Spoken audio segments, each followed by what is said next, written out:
누가복음 강해 25번째 시간 시작하겠습니다.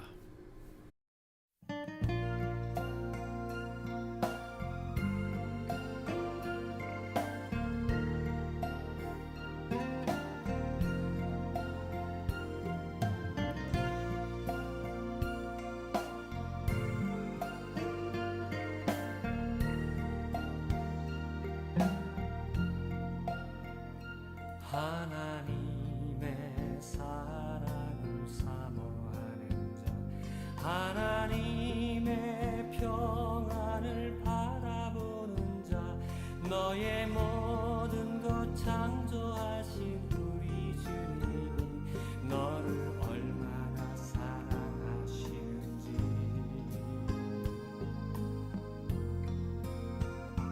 하나님께 하나님의 선하심을 닮아가는 자, 너의 모든 것 창조하신 우리 주님 너를 자녀 삼으셨네. 하나님 사랑의 눈으로 너를 어느 때나 바라보시고 하나님 인자한 귀로서 언제나 너에게 기울이시니 어두움에 밝은 빛을 비춰주시고 너의 작은 시음에도 응답하시니 너는 어느 곳에 있든지 주를 향하고 주만 바라볼지라.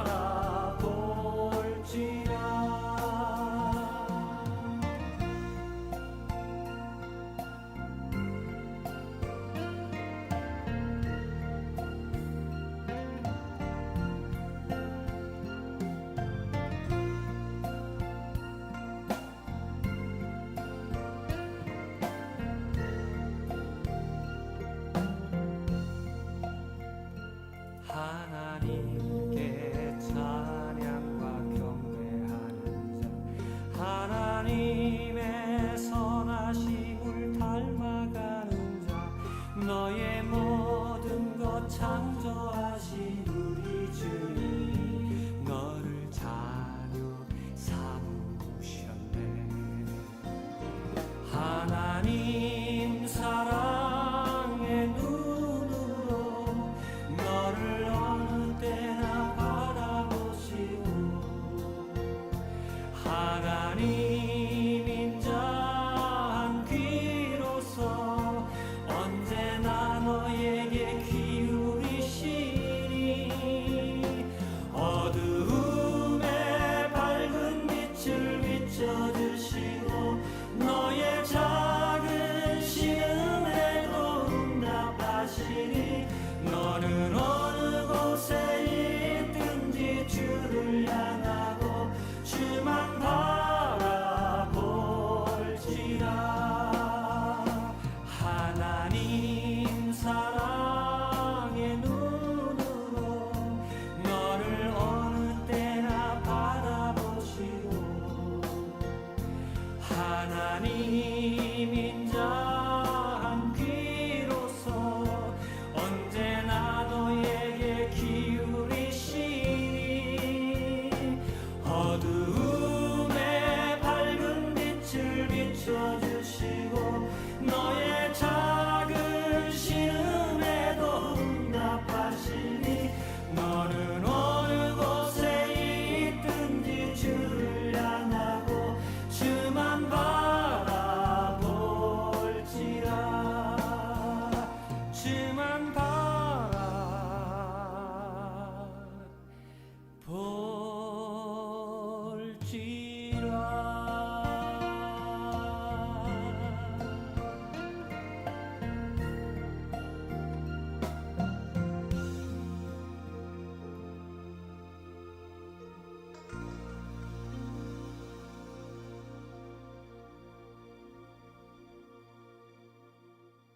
기도드립니다. 우리를 도우시는 에베네셀의 하나님 아버지, 저희 모두를 여기까지 도우시고 오늘도 이끌어 주심에 감사드리옵니다. 오늘도 하늘 아버지로 말미암아 크게 기뻐하며 살아가게 하옵소서. 상전의 손을 바라보는 종들의 눈같이 주님만을 바라보오니 은혜를 베풀어 주시옵소서. 모든 날들에 저희들에게 힘을 허락하여 주시사 우리의 대적들을 이기고 살아가는 아름다운 삶이 되게 하시고 주님의 날에 주를 위하여 즐거이 헌신하는 자가 모두가 되게 하여 주옵소서. 여호와께서 저희를 위하여 행하시는 일이 매우 크시오니 오늘도 주만을 즐거워하며 주만을 영화롭게 만들어가는 자 되게 하여 주옵소서. 3일 저녁 주 앞에 나와왔습니다. 우리의 간구하는 것들, 우리의 기도의 제목들 주님 불쌍히 여기시고 긍휼히 여기사 모든 것이 주의 뜻 가운데 이루어짐을 기쁨으로 바라보는 주의 백성 되게 하옵소서. 감사드리며 예수님의 이름으로 기도드리옵나이다. 아멘. 찬송가 215장 찬송드립니다.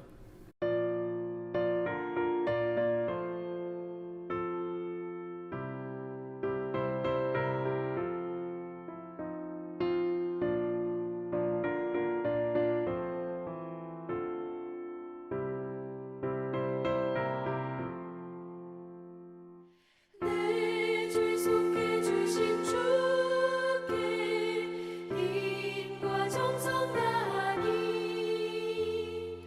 나의 온갖 언행 심사 주를 위한 것일세. 내게 있는 모든 것을 주를 위해 바치리. 내게 있는 모든 것을 주를 위해 바치리. 나의 손과 발을 들여 주의 명령 행하고 오직 주만 바라보며 주만 찬양하겠네. 항상 주를 찬송하며 이 몸 바치오리다. 항상 주를 찬송하며 이 몸 바치오리다.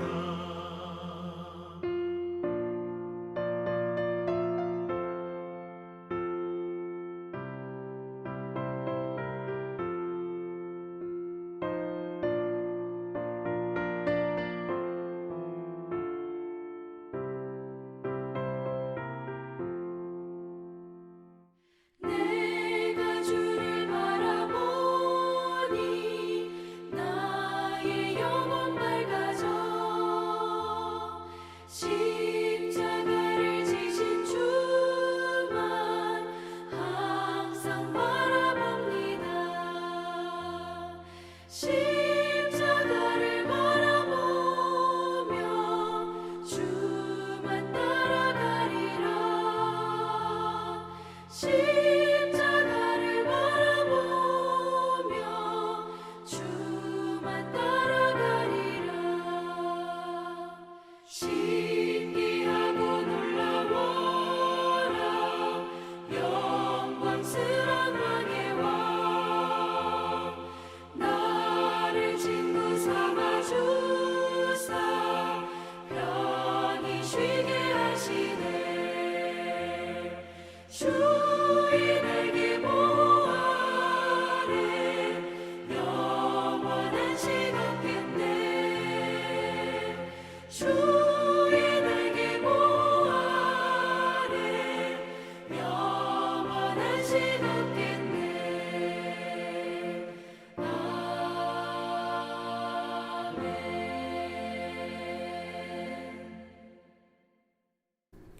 오늘 누가복음 강해 25번째 시간 오늘 8장 1절로부터 8절까지 짧은 구절입니다. 짧은 구절의 말씀 봉독하고 오늘 강해 시작하겠습니다. 그 후에 예수께서 각 성과 마을에 두루다니시며 하나님의 나라를 선포하시며 그 복음을 전하실세 12 제자가 함께하였고 또한 악귀를 쫓아내심과 병 고침을 받은 어떤 여자들 곧 7 귀신이 나간 자 막달라인이라 하는 마리아와 헤롯의 청지기 쿠사의 아내 요한나와 수산나와 다른 여러 여자가 함께하여 자기들의 소유로 그들을 섬기더라. 각 동네 사람들이 예수께로 나와 큰 무리를 이루니 예수께서 비유로 말씀하시되 씨를 뿌리는 자가 그 씨를 뿌리러 나가서 뿌릴새 더러는 길가에 떨어짐에 밟히며 공중의 새들이 먹어버렸고 더러는 바위 위에 떨어짐에 싹이 났다가 습기가 없으므로 말랐고 더러는 가시떨기 속에 떨어짐에 가시가 함께 자라서 기운을 막았고 더러는 좋은 땅에 떨어짐에 나서 100배의 결실을 하였느니라. 이 말씀을 하시고 외치시되 들을 귀 있는 자는 들을지어다. 아멘. 예, 오늘 이제 누가복음 25번째 시간이 됐습니다. 짧은 구절인데요. 오늘 함께 나눌 말씀 1절에서 8절 잘 아는 내용이지만 좀 짚어볼 것들이 몇 가지가 있어서 말씀을 드립니다. 제목에 예수를 도운 여인들 하는 것처럼 1절에서 3절까지 예수님과 함께한 인물들의 내용들이 나오고 그 다음에 4절부터 8절까지는 우리가 익히 들어 아는 이제 씨 뿌리는 자 비유가 나오는데 누가복음이 어떻게 씨 뿌리는 자 비유를 편집하면서 우리에게 무엇을 주려고 할까 이걸 이제 살펴보는 겁니다. 자, 1절에 보시면 자, 예수님이 모든 사람들에게 다가갔습니다. 1절에 이렇게 시작하잖아요. 각 성과 마을에 두루 다니시며 각 성과 마을에 두루 다니시며 짧은 구절을 포함하고 있지만 각 도시와 촌락을 다녔다 이런 뜻이기 때문에 시간적으로도요 또 사건의 가지수로도요 또 이 뭐라 그럴까요 복음 선교 여행 가운데 있어서 동원된 인원들 만난 인원들은 그리 적은 숫자가 아니다라는 것을 우리가 염두에 두고 이 8장 1절 이후의 말씀에 우리가 참여를 할 수가 있습니다. 자, 그런데 예수님께서 무엇을 하셨느냐? 또 말씀을 전했는데 어떤 말씀이냐? 그게 1절에 다 나옵니다. 각 성과 마을에 두루 다니시며 하나님 나라를 선포하셨다. 예수님 복음의 주제는 하나님 나라의 선포다. 우리가 간과하기 싫은데 간과하기 쉽지만 가장 명확히 기억해야 될 부분이기도 합니다. 하나님 나라의 선포. 그 복음을 전하실세 이렇게 되잖아요. 그 복음을 전하실세 12 제자가 함께 하였다. 6장에 12 제자를 세운 다음에 12 제자의 역할이 많이 나오지 않습니다. 근데 이 8장에 와서 그 제자들이 그 복음 전파 사역에 함께 하는 것을 간략하게 처리를 하고 있습니다. 근데 간략하게 처리를 하면서요 좀 독특하다고 그럴까요? 우리가 조금 기억해야 될 것은 뭐냐면 누가복음서 기자가 12 제자의 이름을 6장에서 처리하고 나서 이 8장에서는 예수님을 따라 섬긴 여제자들의 명단을 싣고 있다. 아주 좀 독특하고요. 이것을 우리가 눈여겨봐야 될 상황이기도 합니다. 근데 이 여제자들은 어떤 사람들이냐? 12 제자를 부를 때는 예수님께서 그냥 부르심으로 불렀습니다. 자, 근데 이 여제자들은 어떤 사람들이냐? 첫째 2절에 또한 악귀를 쫓아내심과 병고침을 받은 어떤 여자들. 자, 예수님의 사역 가운데 있어서 이 악귀를 쫓아냄 받은 사람 여자, 그리고 또 병고침을 받은 여자들. 대표적으로 7 귀신 나간 자 막달라인이라 하는 마리아. 또 헤롯의 청지기 쿠사의 아내 요한나와 수산나, 또 다른 여러 여자가 함께하여 자기들의 소유로 그들을 섬기더라.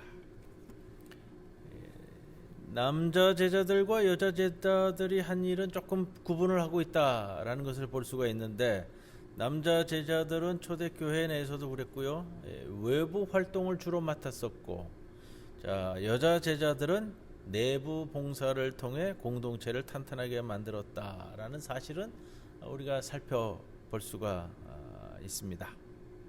자, 여자 제자들의 이름이 나오면서 조금 더 그들의 신상에 대해서 덧붙이고 있어요. 이것이 독특하게 우리가 바라볼 수가 있고, 일곱 마귀가 나간 막달라 출신 마리아. 우리가 지난주에 나눴던 말씀, 그 죄 많은 여인, 그 다음에 요한복음에 나오는 가늠한 여인, 이거 조금 구분이 돼야 될 것 같아요. 동일한 인물로 자꾸 헷갈리는 경우가 있는데 그렇지는 않은 것 같고요. 자, 여기서는 바로 예수님의 복음 전파 사역에 같이 행하였던 여제자들. 이 누가복음서는 그렇다고 그랬잖아요. 가난한 자들을 위한 복음이다 해서 남자가 나오면 여자, 오늘 이제 본문이 그래요. 남자 제자들 12명, 그 다음에 여자 제자들, 이름만 나온 사람 3사람, 그리고 여러 사람들을 같이 엮어서 말하고 있습니다. 그래서 남자, 여자, 어른, 그 다음에 아이들, 부한 자, 가난한 자, 대조법을 사용함으로써 좀 강조하고 있는 표현인데, 잊지 않을 것은 누가복음서 기자는 항상 사회적 약자로 취급되고 있는 노인, 어린이, 여자, 이들을 반드시 등장시키고 있다라는 것을 기억하셔야 됩니다. 그런데 우리가 이런 것들을 생각할 수 있어요. 그 당시에 문장상으로 보면은 이 여자 제자들이 자신의 가지고 있는 경제적인 것들로 예수님과 그 제자들을 섬겼다라고 나오는데, 예수님의 수많은 전도 여행에 같이 동참해서 움직였을까? 문장상으로 보면은 같이 한 것으로 나옵니다. 그러나 당시 문화사회적으로 봤을 때 그것이 참 어렵고 쉽지 않았을 것이다. 남자들도 그렇지만 여자들도 집을 비우고서는 쫓아다녔다. 참 어려웠을 것이고요. 3절에 나오는 것처럼 헤롯의 청지기 구사의 아내, 우리 번역으로는 청지기 구사의 아내 그렇게 됐는데, 살펴본다면 아마 행정장관의 아내인 요한나 이렇게 되는. 요한나 수산나는 유대교적 이름으로는 조금 흔치 않은 인물인 것 같습니다. 주석서에서도 그렇게 표현하고 있는데 더 많은 내용을 설명해 주지는 않아서 저도 잘 모르겠지만, 요한나 수산나는 그렇게 흔한 이름은 아니었다라는 것을 좀 생각해 볼 수가 있습니다. 자, 생각할 수 있는 것은, 이 요한나를 통해서 할 수 있는 것은 이제 예수님의 복음의 말씀이 주로 이제 두루 성과 마을에 다녔던 우리 일반적인 서민들을 넘어서 뭐라 그럴까요? 조금 그래도 상류 사회까지 영향을 미치고 있었다. 그래서 서민 사회뿐만 아니라 상류 사회까지 두루두루 그의 영향력이 확대되고 있었다라는 것을 볼 수 있는 구절이다. 이렇게 좀 말씀을 드립니다. 아마 행정장관 구사는 굉장히 난처했을지도 모르겠어요. 자기 와이프가 예수님 쫓아다닌다고 재산을 들고 나가서 서포트도 하고 섬기기도 하고, 또 아마 여행길에 동참도 간간히 하지 않았을까라는 걸 생각해 보면은 아마 남편이 조금 곤란하지 않았을까 하는 생각도 좀 들고요. 자, 이런 걸 생각해 볼 수 있는 거예요. 세 여인의 역할이 어디까지였을까? 결코 12제자의 역할에 비교해서 뒤처지지 않는다. 그것을 누가복음서는 우리에게 전해주는 겁니다. 또 이런 거예요. 마리아 막달라는 예수님 부활의 증언으로서 나타난 장면도 우리가 기억을 하고요. 그 외에도 오늘 본문에서는, 자, 다시 한번 좀 표현할까요? 3절입니다. 헤롯의 청지기 구사의 아내 요한나와 수산나, 다른 여러 여자가 함께하여 자기들의 소유로 그들을 섬겼다. 다른 여러 여자들, 그러니까 12제자에 비견될 정도로, 오늘 이름은 3사람이 나왔지만 거기에 비견될 정도의 여러 여인들이 예수님의 복음 사역에 동참했고, 또 그들의 가지고 있는 것들로 섬기기도 했다. 그래서 12제자의 역할에 견줄 수 있다라는 말씀을 드리고요. 누가복음서가 잊지 않으려고 하는 것들이 바로 그런 겁니다.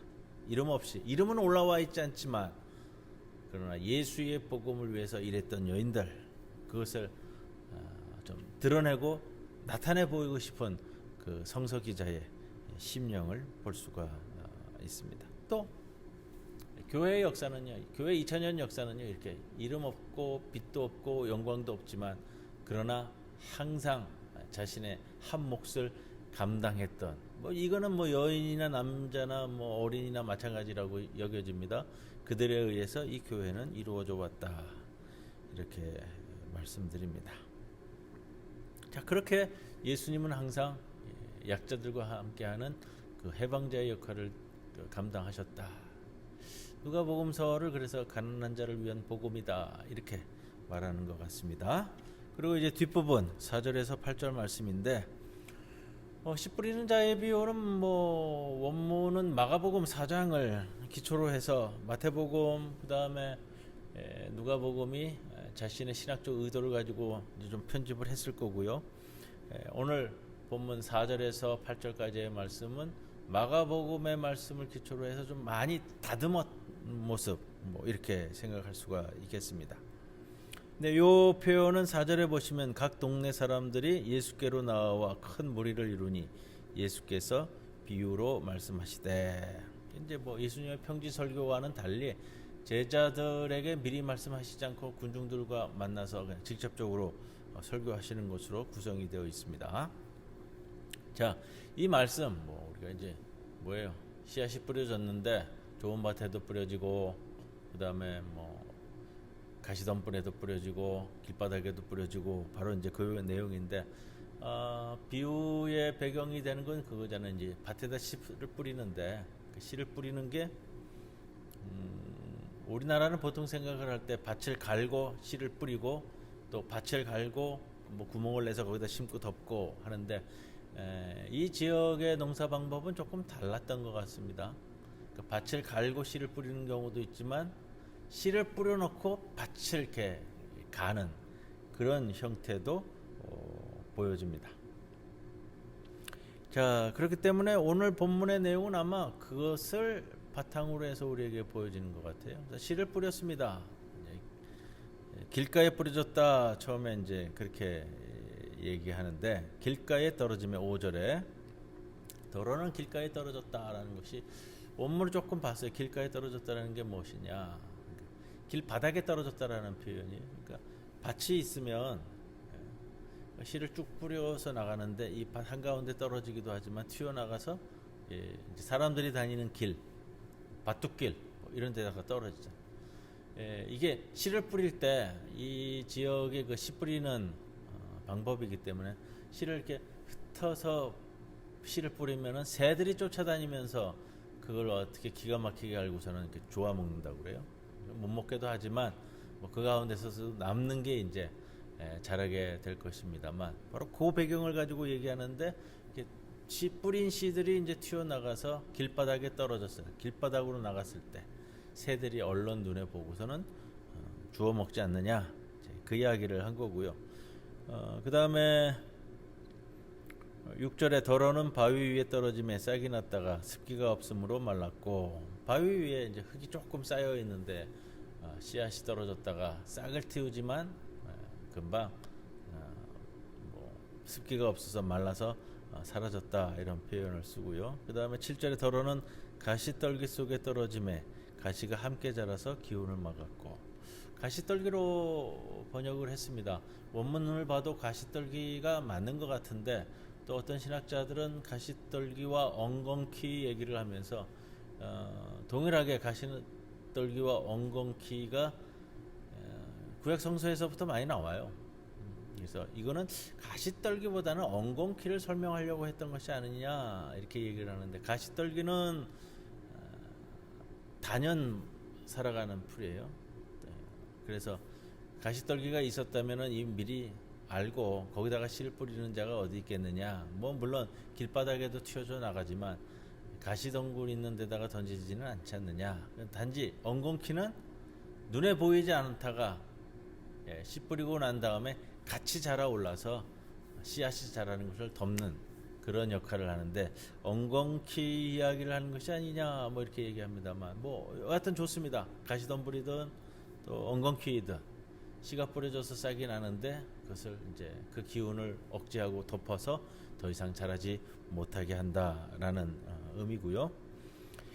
자, 뭐 요 표현들을 쓰면서 뭐 싹이 트지만 얼마 못 가서 열매를 맺지 못하는 이제 그 모습을 비유로 설명을 해주고 있습니다. 그거는 말씀이 꺾임을 이야기하는 것이 아니고요. 마태복음 같은 경우는 씨 뿌리는 자의 노력에 대해서 이야기한다면 누가복음에서는 씨 뿌려져서 그 담겨지는 땅들, 환경, 이걸 통해서 말씀이 어떻게 될 것인가, 이런 것들을 우리들에게 얘기해 주고 있습니다. 뭐 예레미야는 이런 표현도 있어요. 엉겅퀴 속에 씨를 뿌리지 말고 땅을 새로 갈아엎고 심어라, 뭐 이런 표현도 있지만, 이 말씀이 땅에 떨어졌을 때 싹을 틔우지 못하는 그 안타까운 심정을 생각한다면 어떻게 씨 뿌림이 이루어져야 하는가라는 것을 볼 수가 있고요. 근데 또 이 누가복음서 기자가 말하려고 하는 중점은 조금 다릅니다. 뭐냐면 8절에 보시면 더러는 좋은 땅에 떨어짐에 나서 100배의 결실을 하였느니라. 예수님께서 지금 각 마을과 성에 다니면서 말씀을 선포했잖아요. 하나님 나라를 선포했는데 잘 되기도 하지만 잘 되지 않기도 해요. 우리가 그런 걸 생각할 수 있어요. 예수님께서 말씀을 전하면 모든 이들이 다 받아들여서 깨우치고 깨달아 알게 되어져서 정말로 참 그리스도인으로 거듭나느냐? 그건 아니라는 거예요. 예수님께서 말씀을 전해도 받아들이지 않는 사람들, 길바닥에 떨어진 이 씨앗처럼, 또 가시나무에 떨어진 씨앗처럼 이런 일도 벌어진다 이거예요. 그렇기 때문에 예수님의 말씀이 선포되어졌을 때 받아들이는 그 심령도 굉장히 중요함을 우리들에게 꼬집으면서, 그러나 이거예요. 8절에 더러는 좋은 땅에 떨어짐에 나서 100배의 결실을 하였느니라. 다른 복음서에서는 그렇잖아요. 30배, 60배, 100배 이런데, 누가복음에서는 다 정리하고 딱 하나입니다. 100배의 결실을 맺느니라. 기본적으로 이 말씀이 선포되어졌을 때 기본적으로 잘할 만큼 100배의 결실만큼은 잘한다. 이것을 우리들에게 이야기해 줍니다. 물론 그 비유를 찾아보면 이삭이, 아브라함의 아들 이삭이 하나님의 축복으로 100배를 수확했다는 말이 창세기 26장에도 나오고요. 뭐 헬라 문헌에는 뭐 300배, 400배의 결실을 맺는 내용도 있다고 그래요. 시간의 흐름에 따라 씨앗의 운명을 관찰하는 것이 필요합니다. 우리에게도 씨앗은 항상 뿌려지는 거예요. 말씀의 씨앗이 뿌려지고요, 기도의 씨앗이 뿌려지고요, 찬양의 씨앗이 뿌려지는데, 뭐 받아들이는 환경이 좋지 않다면 별 의미가 없지 않느냐. 그러나 농부는 결국 어느 정도 수확한다. 그 100배를 얘기하는 거예요. 말씀이 계속 선포되어지고, 기도가 계속 선포되어지고, 찬송이 계속 선포되어졌을 때 어느 정도는 계속해서 수확이 이루어짐을, 그래서 뿌려진 씨의 운명에 집중해야 함을 우리들에게 보여줍니다. 우리의 삶과 역사 속에 보이지 않게 커가고 있는 하나님 나라의 존재와 성장. 오늘 뭐 짧은 구절이에요. 예수님께서 성과 촌을 두루다니며 말씀을 전할세. 비껴나가는 씨앗도 있지만 그러나 적어도 좋은 땅에 떨어져 100배의 씨앗을 이루어 가고 있다. 그래서 우리에게 주신 하나님의 말씀의 매력과 위력을 기억하라 라는 말씀으로 다가옵니다. 오늘은 여기까지요. 우리 찬송가 213장 함께 찬송 드립니다.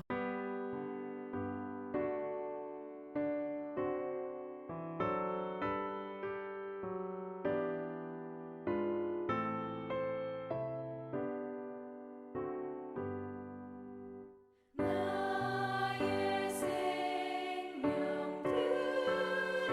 드리니 주여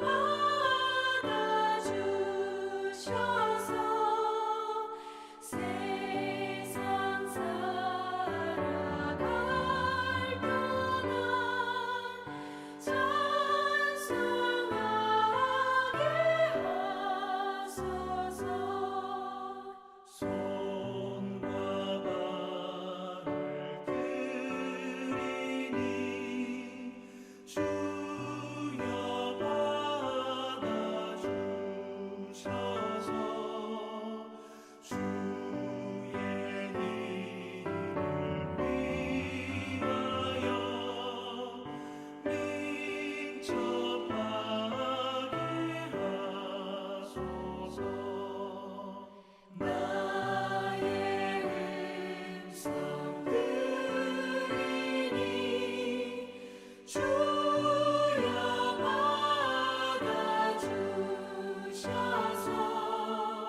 주님 가르쳐 주신 기도로 함께 기도하고 난 후에 마치도록 하겠습니다. 하늘에 계신 우리 아버지여, 이름이 거룩히 여김을 받으시오며 나라의 임하옵시며 뜻이 하늘에서 이루어진 것 같이 땅에서도 이루어지이다. 오늘 우리에게 일용할 양식을 주시옵고 우리가 우리에게 죄 지은 자를 사하여 준 것 같이 우리 죄를 사하여 주시옵고 우리를 시험에 들지 말게 하옵시며 다만 악에서 구하옵소서. 내게 나라와 권세와 영광이 아버지께 영원히 있사옵나이다. 아멘.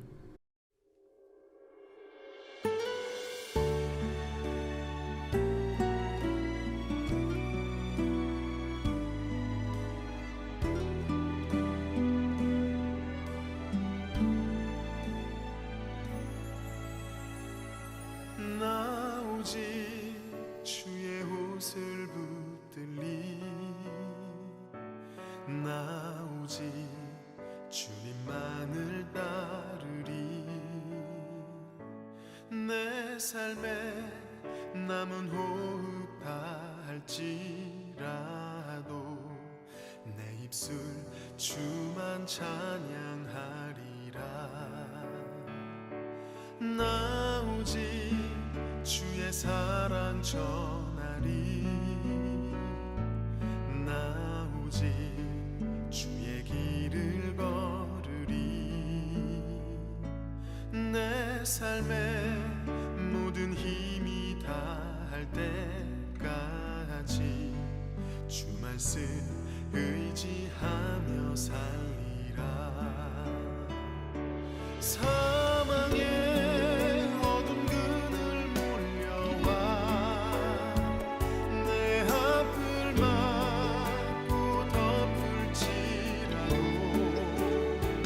절망의 바람 내게 불어와도 주의 사랑 끊을 수 없으리 나 오직 주만 사랑하리라 나 오직 주만 예배하리라 나의 삶 마지막 가는 그 길에 주님 날 기뻐 안아주시리